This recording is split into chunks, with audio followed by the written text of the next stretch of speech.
Yes. So the last lecture we started discussing about vegetation optical depth. We discussed what VOD is, uh, how the VOD parameter is implemented in the retrieval of soil moisture equations from passive microwave and active microwave. What are the different factors that affects VOD? What are the different data sets are available?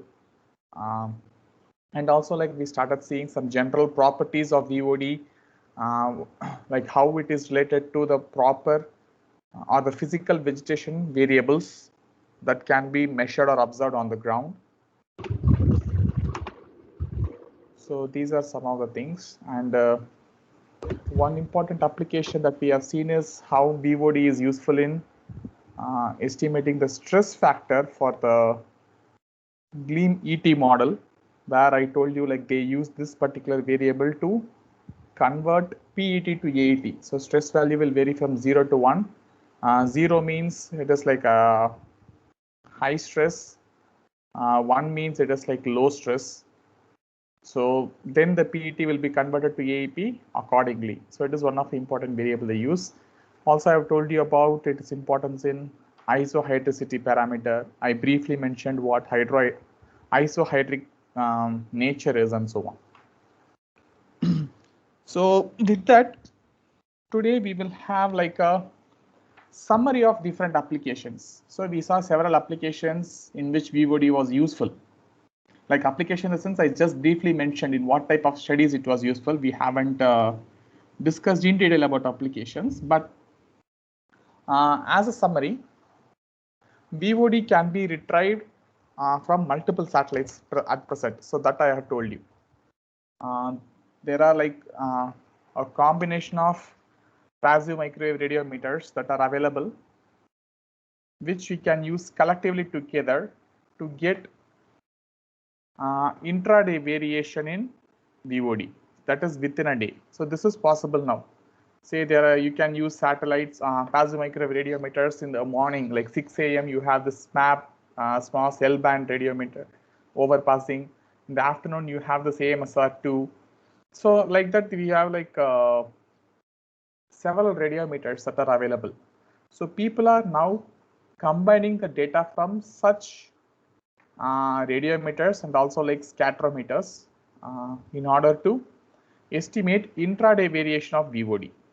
So this intraday variation of VOD, so if you see the scale here, ranging from sub-daily to multi-day. So this is the temporal axis on the X, time is represented in the X-axis, spatial resolution is represented in the Y-axis. So basically, the multiple radiometers and the scatterometers provide opportunities for us to measure VOD variation within a day or within say 2 to 3 days maximum. So all these things combined together, the sub-daily and the 2 to 3 days option of VOD is helpful for vegetation water stress response, measuring the isohydric nature of vegetation,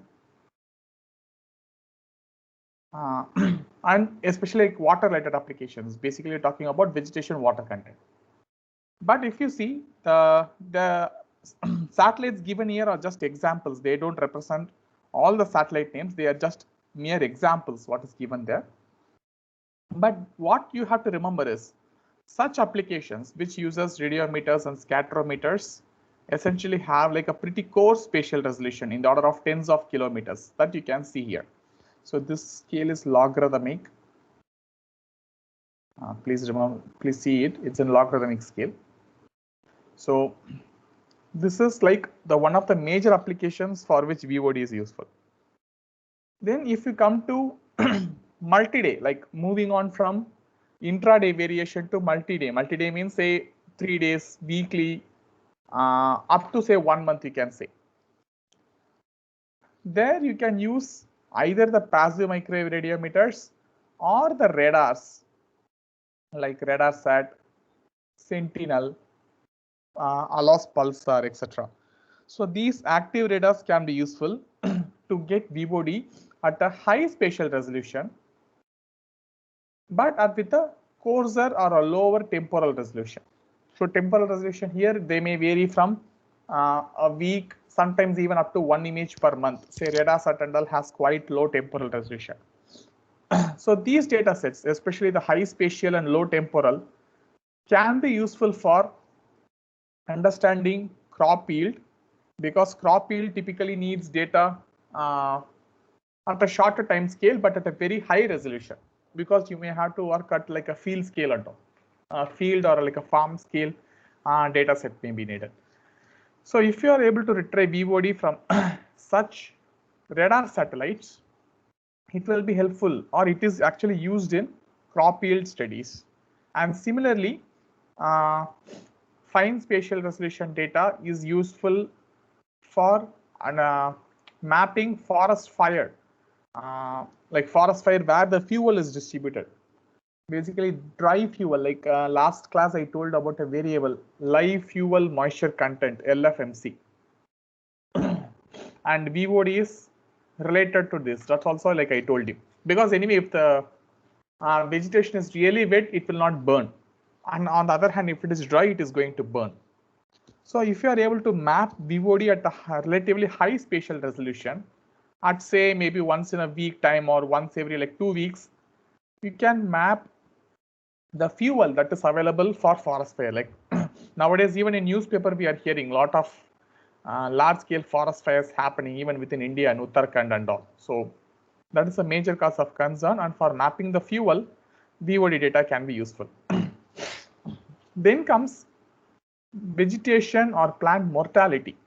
Mortality in general means death of vegetation. This can be due to water stress, pests, forest fire, or even like clearing, like forest cutting and sorry guys. So the vegetation death can happen due to any factor. So, but vegetation will die only if the stress extends for a prolonged season, say more than a month on a seasonal scale. So if you have like multi-temporal data on a seasonal scale at a pretty good spatial resolution, you can use it for vegetation mortality studies. Whether you can use it in either to predict, say if there is like a severe water stress prolonging for like months after months, you can easily take a call that the crop standing on the field most likely will die. It will not be able to sustain. So for such crop mortality studies, you can use high spatial resolution data, or on a larger scale, like over like a large region or like a huge forest and all, even we can use core spatial resolution data for achieving that. One more application of this multi-day to seasonal data is mapping crop phenology. Like crop phenology means identifying the start date in which sown crop is being sown, when the peak in vegetation growth happened, till when the crop grown, or kind of like the harvest date. So this kind of cycle, estimating this cycle is known as like tracking phenology. This is with respect to crop, but with respect to any vegetation, there'll be like a starting season which the what to say, spring season, basically like the dry branches starts giving out like leaves and flowers. Then it will like slowly the growth will increase. It will attain like a peak growth stage. Then again, before the next autumn, everything will like fall down. It will become like completely dormant.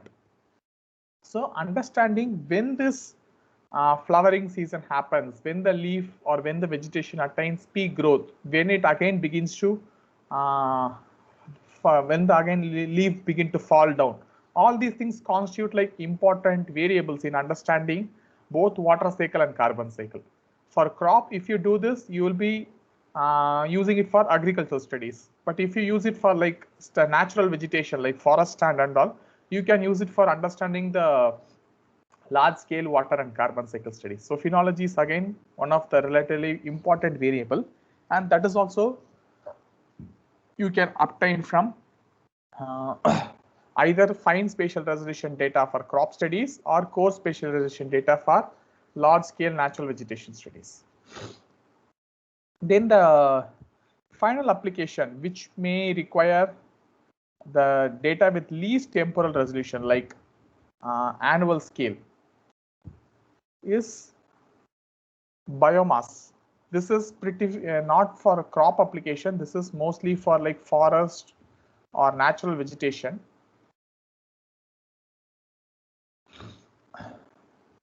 Because maybe like I'll tell you like why biomass you can estimate only at a longer time scale also. I will briefly explain you. That is, say if you have like a forest stand and if you want to see like how the GPP is changing or the photosynthetic capacity is changing, or how much carbon has been like taken in or taken out by the particular forest. Basically, all these things will come to like the biomass accumulation, whether the forest has gained biomass, that is increase in carbon assimilation, or reduction in assimilated carbon, like forest cutting or something. So this biomass study also can be done, but at like a very coarse temporal resolution of like annual time scale, also at like a pretty coarse spatial resolution.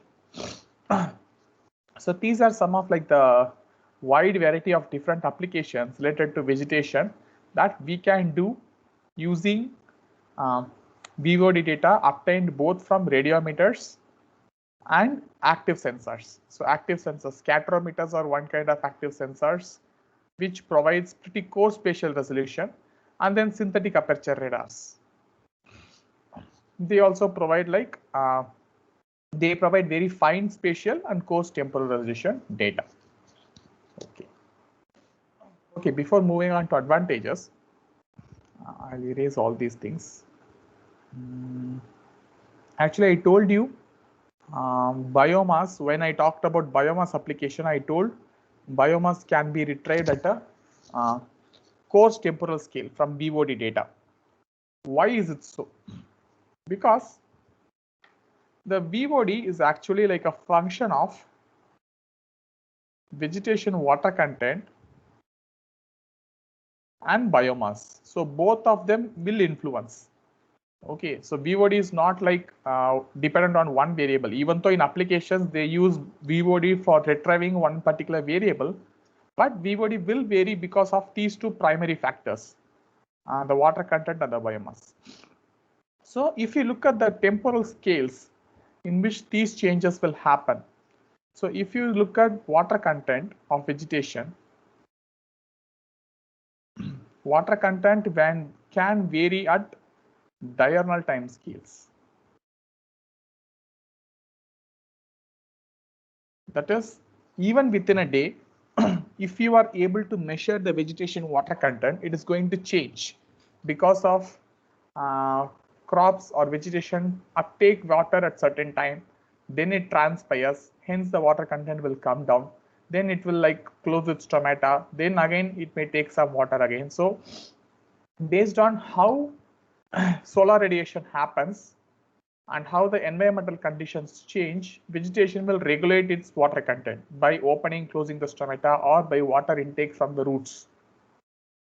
Hence, water content changes at a very short time scales, even in the order of like hours. Within hours, things can change rapidly.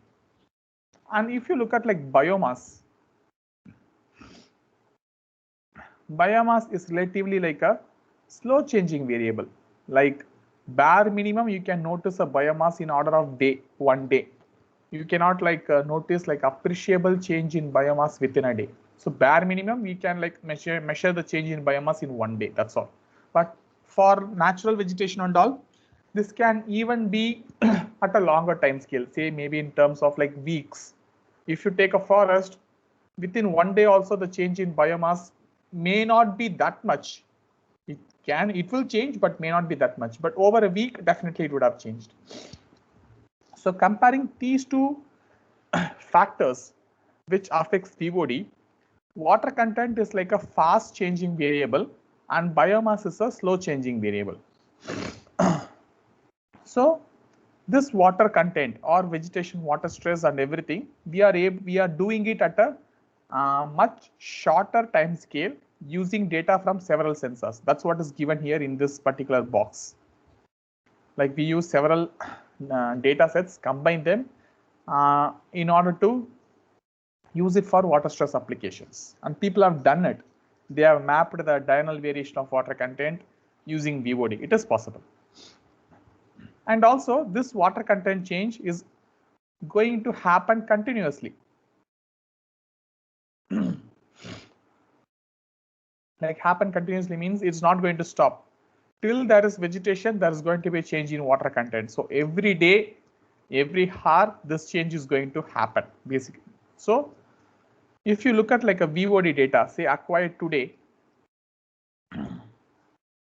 say in the morning, and exactly similar characteristic VOD data, if you acquire in the evening, the primary difference, or if there is a change in VOD, most likely it can be attributed to vegetation water content, because within a day biomass would not have changed much. The change will be very less. Hence the change in VOD you can attribute to change in vegetation water content. So the same principle applies here.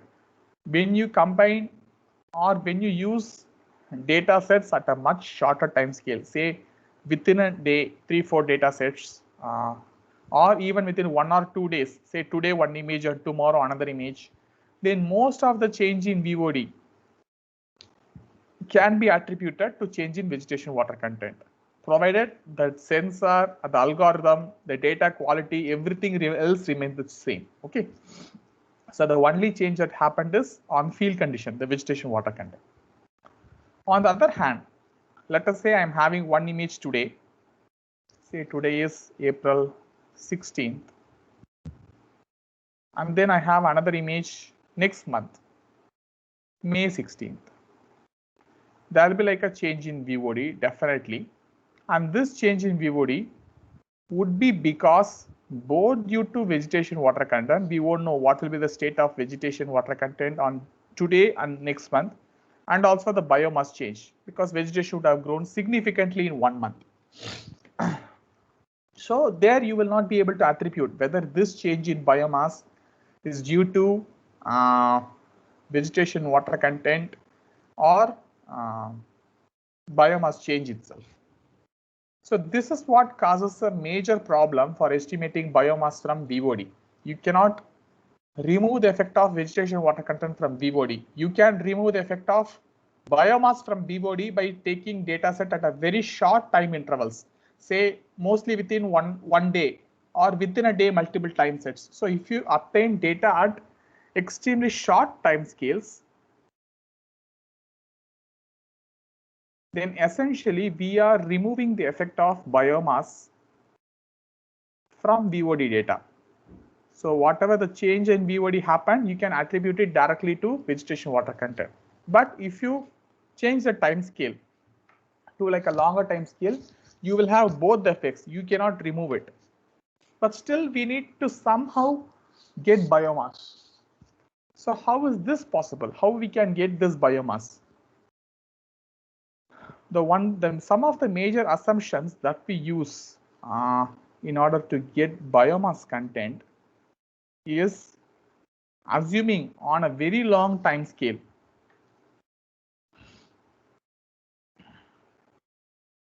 Say one full season, or even like annual, not even season, most likely annual time scale. Say today, April 16, next year, similar days, April second week or third week.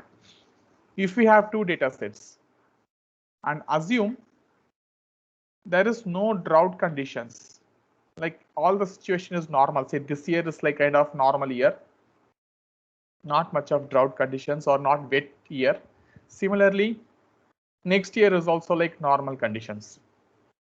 So under such circumstances, most likely the seasonal rainfall and everything will be the same. Say how much, if this is a normal year, the rainfall will be more or less the same with respect to long-term climatology. Similarly, next year also it will be. So we can assume safely that under such totally normal conditions, there won't be change in vegetation water stress between the two data sets, and the difference in VOD can be attributed to the change in biomass. So this is one of the assumptions that we make. But if we make such an assumption, both the data sets should be obtained over like normal years in which there is not much of drastic change in rainfall has occurred. Okay, so both the situation should be normal. Then only you can assume, okay, based on seasonal effect, vegetation will be undergoing like its normal seasonal water stress changes. So you can assume both of them to be same. But say this year is drought year and next year is wet year, you cannot make this comparison because the water stress will be there this year. Next year there won't be any water stress. So this can be like major change. So under certain circumstances on annual scale, you can assume the change in VOD is related to biomass. This is one thing. Second thing is you measure data or two data sets over two completely wet conditions. Say it's total, it is like raining cats and dogs. Everything is like full of water. Vegetation is totally healthy, but it is not a flood situation, not a total flood. But what I am saying is like rainfall is very good and vegetation is like at its full turgid level. Let us say over such wet season, say I have one image today, like let us assume this is like monsoon, mid of monsoon season. Okay, so today till now there is like good rainfall. I got one image, everything is like healthy water state, there's no water stress. Then after say 1 month I have my second image, still I am in monsoon, the rainfall is pretty good. So again there is no water stress even in next month. So everything is like wet throughout. Under such circumstances, when there is no vegetation water stress, vegetation water content is full, then you can compare the data and make some meaningful changes to biomass. But here there is some tricky things will happen. What will happen is, okay, both the time the vegetation remained wet throughout. So there's no vegetation water stress. So VOD will be like kind of its high value because of water, and there'll be change in biomass. So you can find a signal. But let us go back to this point. You take a look at this relative water content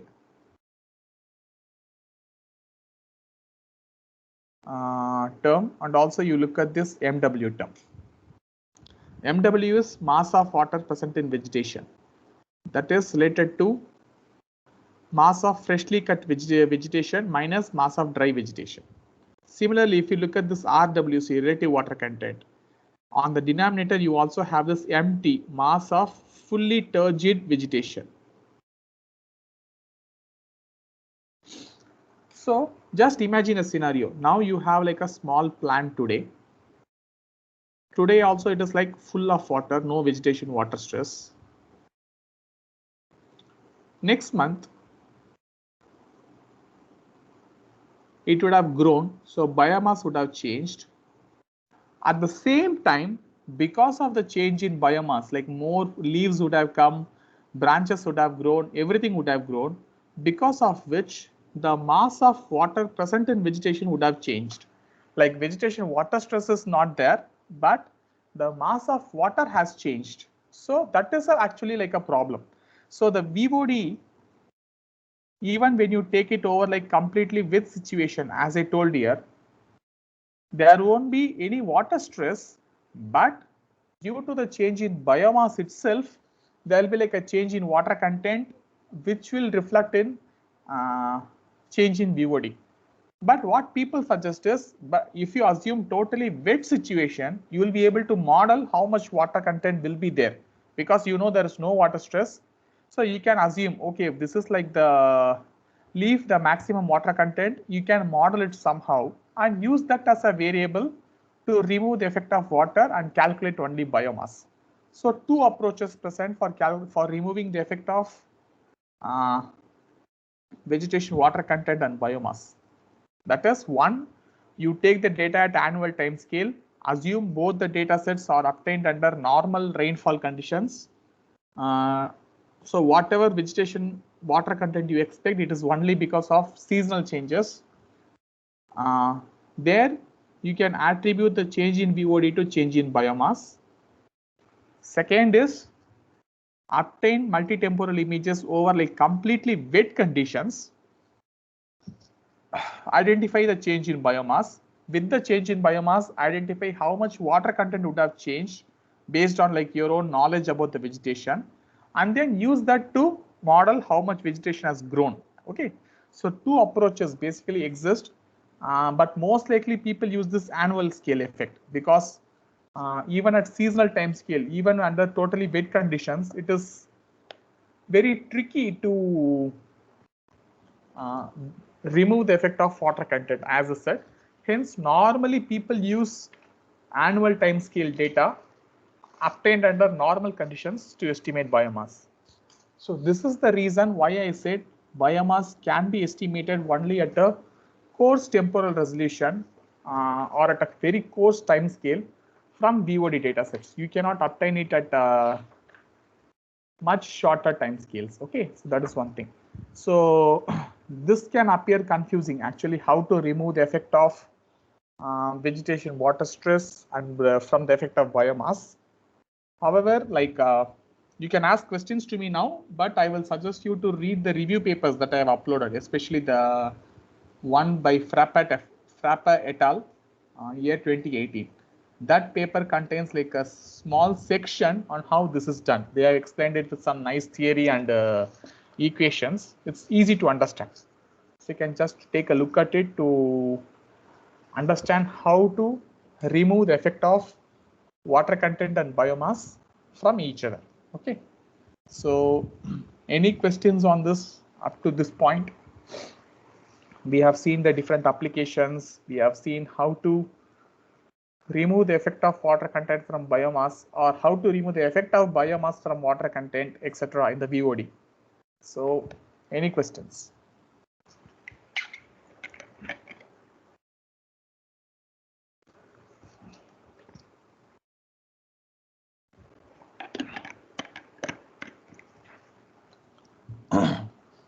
Okay.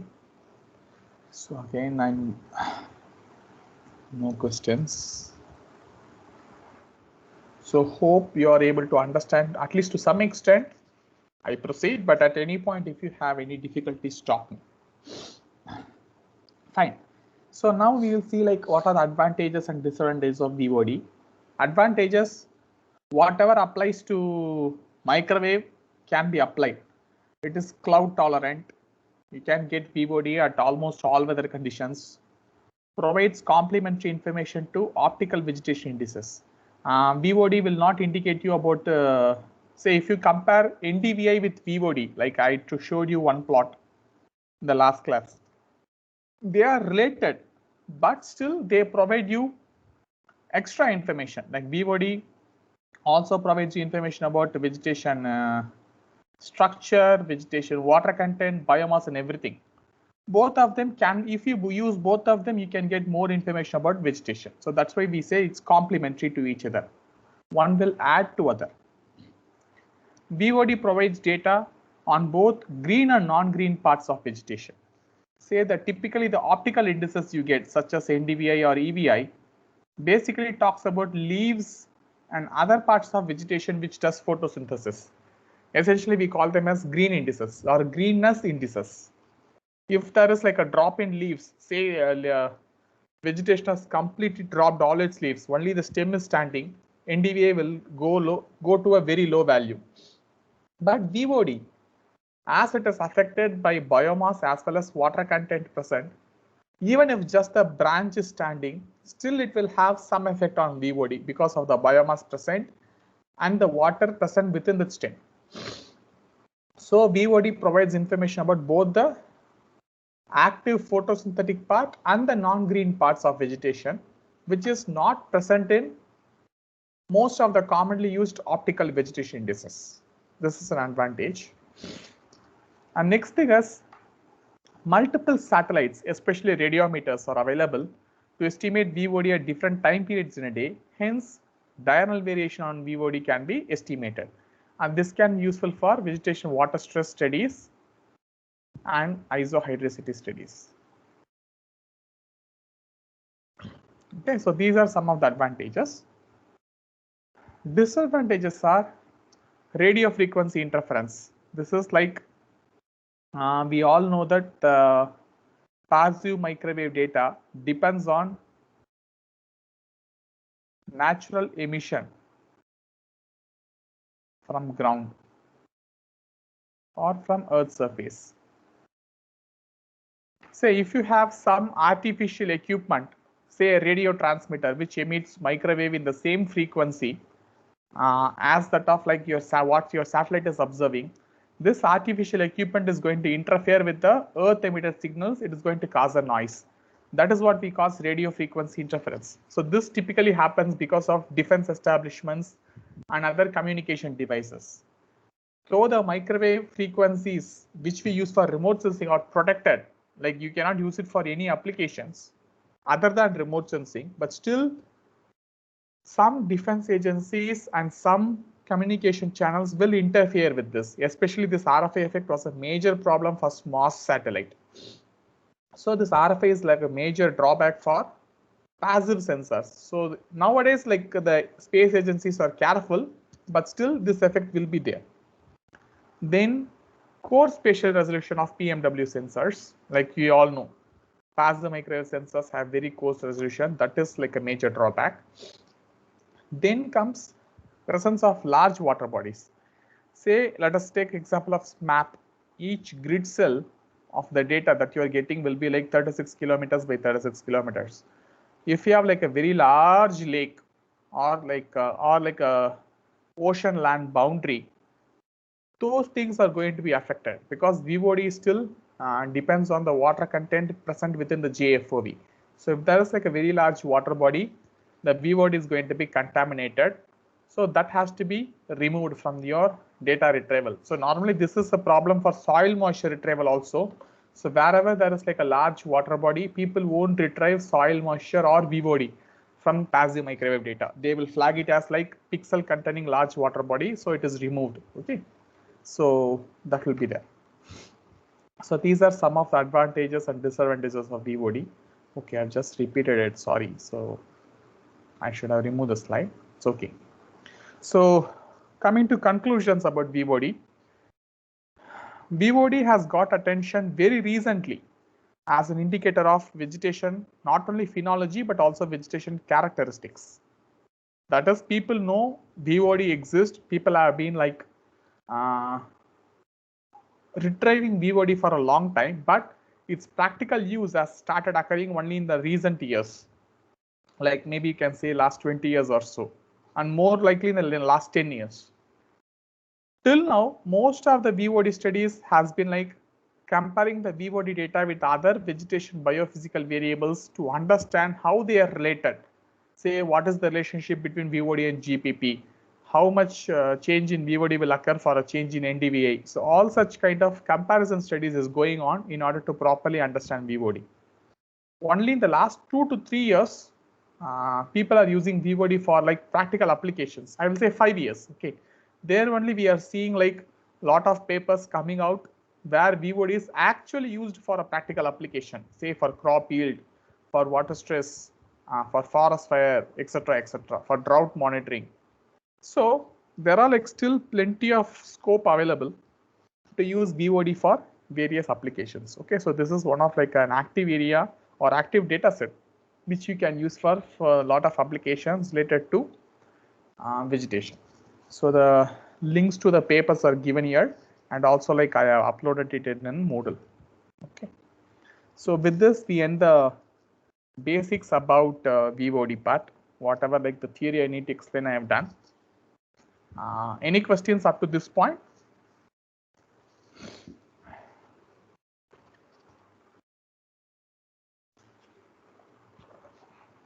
Okay.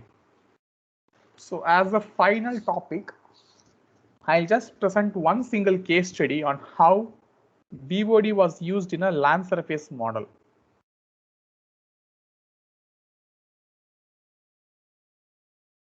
I've told you what land surface model is in like in earlier lectures when we discussed about model data integration. So land surface model typically is a computer-based model to simulate the water, energy, and sometimes carbon fluxes of land surface, how things are changing. So this land surface model will basically any land surface model will simulate how especially water and energy cycles, how it is changing at the surface at several time scales and at different spatial resolutions. Okay. So what this case study is, that paper also I'll upload today in Moodle. This particular case study examined whether BOD data can be used in a land surface model to improve ET and GPP estimates from the land surface model. So ET relates to water cycle, we all know. GPP relates to carbon cycle. So whether BOD data can be used in a land surface model in a data assimilation framework to improve ET or GPP. So that was like the main aim of this paper. The paper link is given here. So the objectives of the work are to assimilate X-band and C-band BOD to see if they improve ET and GPP fluxes. That is one thing. Second thing is, same author, like whose paper we are seeing now, has already demonstrated that LAI is an important variable for improving ET estimates. Like it has already been shown that assimilating leaf area index, which is obtained from optical data sets, primarily MODIS, assimilating it in LSM actually improves ET estimate. This has already been shown. So what the author wanted to do is whether BOD data provides similar effect as that of LAI assimilation. That is one thing.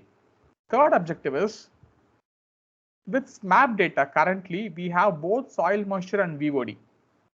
Both comes from the same sensor, L-band SMAP satellite.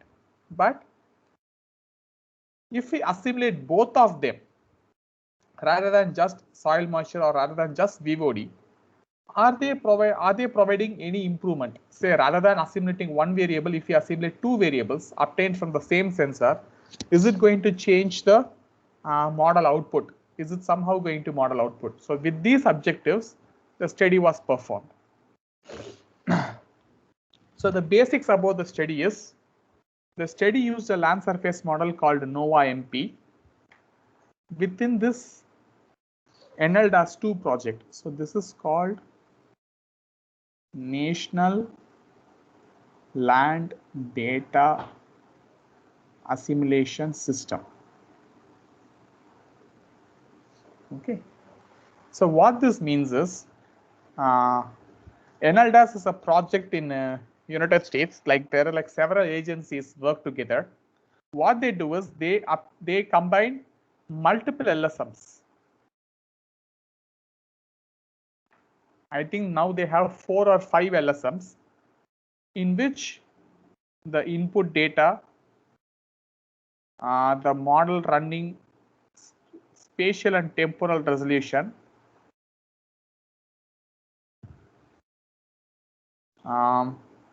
whatever like the base data you need. Base data means soil information, water body maps, land cover, all these base information are all maintained uniformly for all the models. So everything with respect to the model which you are feeding or which is in your control is same. Whatever you do, like data assimilation, it will happen parallelly, and the output you will get from each model. So when you maintain everything same from your end, then most likely the change in output is because of the difference in models, basically, right? Because they are using 4 different models, output will change, but most likely the change in output is because of the model's nature, not because of the way in which the model is run. Okay.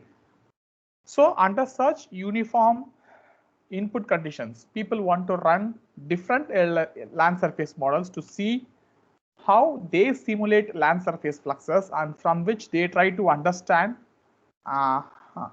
both the Earth system functioning and also the model performances. Okay, So that is the objective of this NLDAS project. It is like providing like a common platform to run several land surface models, which will help us to deeply understand the way in which Earth system fluxes are happening and also how the models are performing. So with this objective, the NLDAS framework was created.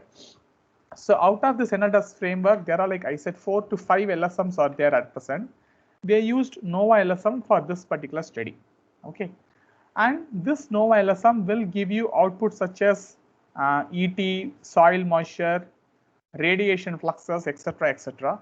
Using all these things, they have used a hydrological model called HYMAP for routing and stream flow generation. So basically, you have, okay, this is the rainfall, this is ET, this is soil moisture, etc. But how it translates to stream flow or river flow in the rivers, that is done by another hydrological model called HYMAP. So these two models combined provided the required outputs for this the study we are seeing. So the model was run from 2000 to 2018, and all the necessary infrastructure for data simulation was provided from what is known as NASA LIS, Land Information System, which is a mathematical framework or a computational framework for doing data simulation. They have used Ensemble-Kalman filtering. So these are some of the basics about which type of model are used. So here I'm just telling you, because when you read the paper, you should not have difficulty in understanding. I'm just giving you the basics, but more details are always there in the paper. Okay, but I'm just telling you the basics. So the LSM they have taken, NOVA MP, will not simulate VOD because it's a land surface model. It will not simulate VOD, but it will simulate LAI. It also has a vegetation component within it. It will simulate LAI. So what the authors have done is they have rescaled VOD data to LAI, like they compare VOD with LAI, they develop a relationship between them. So whenever you get an VOD data, you convert it into LAI values and then feed it into the model. They have done it like this. Why they have to do this is, if you recall what Vishweshwaran said in data simulation class, when you want to assimilate a data set, you need to know the observation, the mean and uncertainty of your observation, and also the mean and uncertainty of your model simulation or model output. So the variable which you are going to assimilate is going to be simulated by the model. The model should give that as an output. Then only you'll be able to estimate uncertainty and compare it with satellite data, basically. But this model, what they are using, will not simulate VOD. It will simulate only LAI. So in order to compare how accurately the model is representing, they have converted the VOD into LAI and then fed it as an input to the model. So this is like the authors argue it is okay. It is okay to do this. You can read the arguments in the paper itself. So this is how it is done. So basically what they have done is they have a land surface model. They use it to simulate ET, soil moisture, GPP, etc., etc. They also use another hydrological model to simulate stream flow. Within the model, they have assimilated VOD data and see how ET or GPP is being given as output by the model. That's all. So these are the different data sets that they have used. There is a product called VODCA, VOD Climate Archive, VODCA Expand and C-band VOD, SMAP LA and soil moisture, GLASS LA product. GLASS is like a global satellite, I think global satellite system. It contains like a long time series of data of several variables, LAI, radiation, albedo, ET, many values are available. It is one of the high quality products that we have right now. And ground data, they have used FluxNet ET. So this is like, you can think it in terms of ground data. Similarly, FluxCom GPP. This is also, you can think it similar to ground data. And then they have used one more model ET called Alexi, which is like again a satellite based ET product available over US. And then they have compared this particular GPP with also the SAF data from a satellite called GOM2. So these are the different data sets they have used. What they have done is they have run the model without DA or without data assimilation. They would have obtained ET and GPP. Now they assimilate VOD within the model. They will have ET and GPP. They will compare what is the difference in ET and GPP with and without data assimilation. So for ET, they will compare this with FluxNet ET and Alexa ET. So FluxNet is from ground measurements, Alexa ET is from satellite data. So they will compare the ET with these two. Similarly, GPP, they will compare it with the Fluxcom GPP and also correlate it with SAF data. So this is how they have done. So they will run the model with and without data assimilation. They will try to understand whether assimilating the data improves any error estimates. So this is like the basic work they have done. So the key conclusions what they got are VOD improved ET and GPP, especially over agricultural areas. That is, I will show you this map. So this map tells you the difference in RMSE without DA, and this is with DA. DA means data assimilation. Okay, so without data assimilation, with data assimilation. So this is for ET maps. So if you compare, so this tells you the difference in errors. So difference in errors without data assimilation, with data assimilation. So if you check it, if this difference is negative, say without DA minus with DA. So if this error is negative, that means with DA the error is more. On the other hand, if this difference is positive, that means without DA the error is more. So when the error is more, if the difference is positive, then error is more without DA, or if it is negative, the error is more with DA. That's all. With that, if you compare here, you can see all the red areas typically are areas in which error in ET is more without data assimilation, and similarly these blue patches are areas in which error is more with data assimilation. What you can observe is most likely the figure is kind of like red in color. So this signifies, and this belt is what you call the major agricultural zone in US. This and also this small portion, California, Central Valley in California. So these are some of the major agricultural belts in United States, and you can see wherever high intensity agriculture happens, VOD, assimilating VOD data has improved the error estimates in ET. That is one thing. Like error has come down. And this improvement is more for X band rather than C band. That is what they are telling. Okay, so that is their primary output. VOD improved both the ET and GPP, especially over agricultural areas. X band VOD provided larger improvements over C band. Yeah, this image is for GPP. You can see here several areas having like very large red patches. So VOD improves GPP to a very large extent.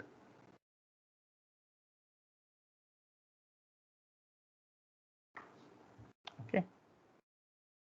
However, even though ET and GPP has improved, the impacts of DA on stream flow, soil moisture, or terrestrial water storage was very marginal. Not much of change was observed. ET improved, GPP improved drastically, but other water variables have not improved much. SMAP L-band data provided similar improvements to that of X-band. So even if you use SMAP L-band data, similar improvements were obtained both in ET and GPP. And VOD gave improvements similar to that of optical LAI. That is, whatever improvements you get when you assimilate this optically obtained leaf area index, similar observations or similar improvements was obtained even when you used VOD. So the major advantage of this is LAI will be affected by cloud cover because it comes from optical data. Whenever there's cloud, you will not have LAI data, but VOD will always be there. And since both of them are found to perform equally well, so whenever there is cloud cover, you can assimilate VOD for improving the model. So that's what the authors are claiming. Okay. So assimilation of soil moisture. Say one of the applications is to see if both surface soil moisture and VOD can be assimilated. So when they assimilated soil moisture, it improved the model simulations of soil moisture and root zone soil moisture with little impact in ET. Like soil moisture what is simulated by model improved but not ET, and moreover the assimilation of soil moisture improved ET over water limited areas. Wherever there is like limitation of water for ET, like areas undergoing water stress,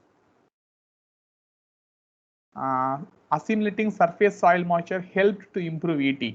Whereas on areas where it is like heavily vegetated or where water is not limiting, like you have plenty of water, you have lot of vegetation growth, over such areas, assimilation of soil moisture did not improve ET, but assimilation of VOD improved ET estimates. So that's what they are telling.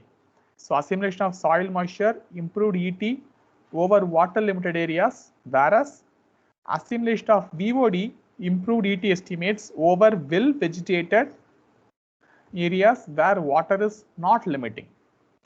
So this was some of like the major key conclusions that they obtained. And if you read the paper, you will like understand and appreciate how they have done it. Okay, so all the maps presented in paper are basically like the difference in errors. They are not actual errors. They are the difference in errors. Okay, so keep these things in mind. So after you read the paper, I have just given you like a flavor what the paper contains. I have not explained the paper, if you know, all the points, but only the key points in the paper I have explained. What are the points you should keep in mind? First thing, which is not mentioned in the slide also, the paper said X-band VOD worked better than C-band VOD, and L-band VOD worked better or worked very close as to X-band. So this was like some of the key conclusions. Here you cannot generalize that always X-band will work better than C-band. So don't come to the general conclusion, because as I said, VOD has lot of different retrieval algorithms, and they use different products for X-band, C-band and L-band. The retrieval algorithms might be different. There can be different assumptions inside the retrieval algorithms. Hence, you cannot say which band is actually useful to assimilate. That the difference in performance can also be due to the data quality. Like some data might be of high quality, some retrieval might be of low quality, and so on. So the errors in the data itself might have caused it. So don't always come to a conclusion that X-band VOD is better than C-band VOD or L-band VOD. Don't come to such general conclusions. It all depends on the quality of data you are assimilating. So that is like a key point you should keep in mind. Second thing, from the paper you will understand data assimilation need not always improve the model outputs. At some places, the model outputs have deteriorated after DA. So it can also decrease the model performance at some places. We have to be careful. So data assimilation is not the solution to all your model problems. To assimilate a variable, like you have certain variable from satellite, you want to assimilate it inside the model, then that particular variable has to be simulated by the model. Then only you can understand how the model error is within the variable or how to simulate it. If let us say you have LAI and I have like one model which is not simulating LAI, then I cannot assimilate the data within the model, right? So the model has to give that variable as an output. Then only I can compare the satellite data with model outputs. So to assimilate a variable, the variable has to be simulated by the model, or else you have to do some transformation, some change. That is one thing. You cannot assimilate all the variables. Say I have 10 different satellite products. If I want to assimilate all the 10 inside my model, it is not needed. It is a waste of time, waste of computer resource. We need to identify variables which are sensitive to our outputs. Say if I want to improve my ET, which variable inside the model is sensitive to ET? I have to assimilate only that. So we have to completely understand the model, which variables affect which output, then assimilate accordingly. That is also a key point in the paper, because in the paper you will see sometimes assimilation of soil moisture did not work. That is because of the relationship between soil moisture and ET or GPP, like that. The most important thing is, rather than data assimilation, your model physics, the quality of input data sets, the boundary and initial conditions are more important than DA. So don't think even if your model is poor, your input data is poor, with data assimilation, you can improve your model outputs. It is not going to happen. You need to have a good model. You need to run it with proper boundary and initial conditions. You need to run it with quality data sets. Then only DA can improve the model. Okay. So why I'm telling all these things is, like, most of you are like young students who are like now only being introduced to the concept of DA and all these remote sensing variables. So after reading the paper, you should not get the feeling that you can do whatever assimilation you want, or you will always be able to improve model outputs, etc. So just to avoid giving you like a false promise, I just told this. Okay. So yes, with this, I end the lecture. Not only this, but all the lectures for the course. So whatever topic I wanted to discuss has been covered. So any doubts you guys have up to now?